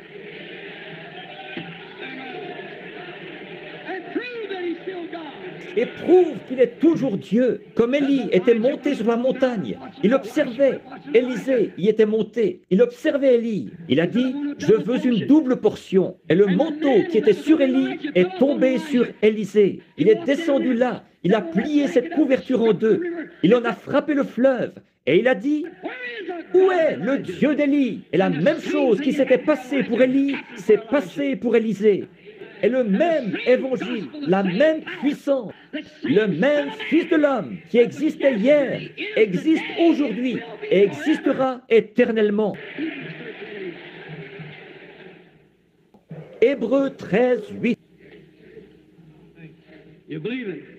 Croyez-vous ça? Alors je vous demande ceci. Je ne peux pas être lui, mais il est ici. Nous ne sommes qu'un porteur. Certains d'entre vous dans l'auditoire qui êtes malades et affligés et qui savez que je ne vous connais pas, que Dieu maintenant, si je peux m'humilier suffisamment, priez et demandez à Dieu. Je ne pense pas, il n'y a pas de carte de prière dans le bâtiment, n'est-ce pas? Non, nous n'avons distribué aucune carte de prière. Nous allons faire une réunion de prière ou de guérison des malades à l'église. Mais vous, priez, qui savez que je vous suis totalement inconnu. Voyez, vous me connaissez, vous de Jeffersonville. Je ne veux pas que ce soit les gens de Jeffersonville qui fassent ça. Je veux que ce soit les gens qui viennent de quelque part ailleurs. Voyez si Dieu révèle toujours. Voyez s'il est toujours le même, hier, aujourd'hui et éternellement. Faites comme la petite femme avait fait. Il passait. Elle s'est dit, je crois en cet homme. Elle avait une perte de sang. Elle s'est dit, si je peux toucher le bord de son vêtement, je crois que je serai guéri. Pas vrai? À cause de sa foi, ce jour-là, l'Écriture s'est accomplie. Il a pansé le cœur de ceux qui avaient le cœur brisé. Il a guéri les malades et les estropiés. Quand elle a touché son vêtement et qu'elle est allée s'asseoir, il s'est retourné et il a dit, qui m'a touché? Comment est-ce qu'il a bien pu savoir ça dans cette immense foule? Probablement 30 fois plus de gens qu'il y en a ici ce soir. Des milliers. Comment est-ce qu'il a su ça? Il a dit, qui m'a touché? Il n'a pas dit ça juste pour le plaisir de le dire. Il l'a dit parce que c'était vrai. Alors il a dit, qui m'a touché? Tout de suite, il a regardé autour de lui et il a vu la petite femme à l'endroit où elle se trouvait assise ou debout. Quelle était la position dans laquelle elle se trouvait. Et il lui a dit que sa perte de sang s'était terminée. Ça, c'était Jésus hier. C'est lui aujourd'hui. Vous croyez ça? Je ne vous connais pas. Dieu, lui, vous connaît. Mais vous avez des douleurs aux côtés qui vous dérangent. C'est exact. Vous êtes assis là, en train de prier pour ça. Est-ce que je vous suis inconnu? Que nous sommes des inconnus l'un pour l'autre? Levez-vous si c'est le cas. Je ne vous connais pas. C'est cet homme-ci, juste ici au coin, ce jeune homme. Vous avez aussi mal à la gorge. C'est exact. Vous êtes en train de prier pour ça. Vous êtes dans un état de grande nervosité à cause de quelque chose. Vous allez être obligé de quitter cette série de réunions parce que vous êtes ministre. Vous avez des obligations, des choses dont vous devez vous occuper. C'est exact. Oui. Croyez-vous que Dieu sait qui vous êtes? Monsieur le révérend Smith. Maintenant, vous pouvez aller être guéri. Jésus-Christ vous a guéri. Allez à votre réunion. Votre gorge ne va pas vous déranger. Qui a-t-il touché?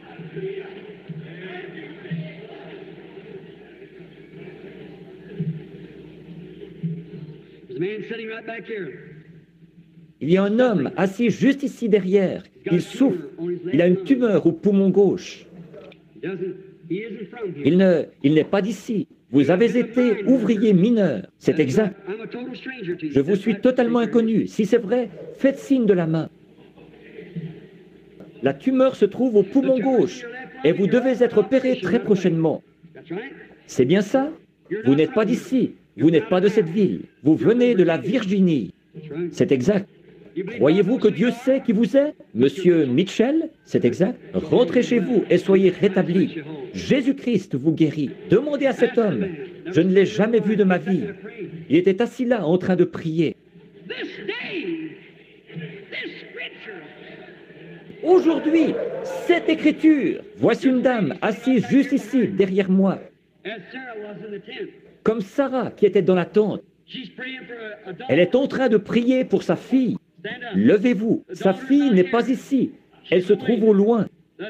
Sa fille, vous êtes dans le même cas que cette femme, quand elle était venue à Jésus, parce qu'une femme était tourmentée de diverses façons par un démon. Cette jeune fille est possédée du démon. Elle n'est pas ici. Elle est vous venez de la Caroline du Nord. Croyez-vous ça? Et c'est la vérité, n'est-ce pas, Madame Horsdorf? Vous pouvez rentrer chez vous. Si vous croyez de tout votre cœur, vous trouverez votre fille comme elle l'avait trouvée quand Jésus-Christ autrefois avait dit qu'elle était guérie. Aujourd'hui, cette écriture, le signe de Sodome, le signe de la super semence, le signe de l'Église naturelle. Aujourd'hui, cette écriture est accomplie au milieu de vous. Le croyez-vous? Voulez-vous l'accepter maintenant même comme votre sauveur, votre guérisseur? Levez-vous, chacun de vous, dites, j'accepte ma guérison, je l'accepte comme mon sauveur, je l'accepte comme mon roi.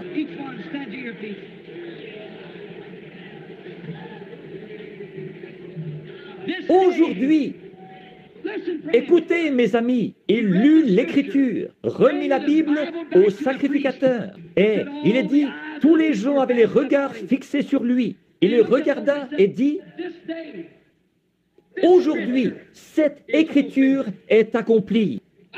J'ai lu l'Écriture avec une douzaine ou plus de preuves que nous vivons au dernier jour, la génération qui verra le retour de Jésus-Christ sur la terre.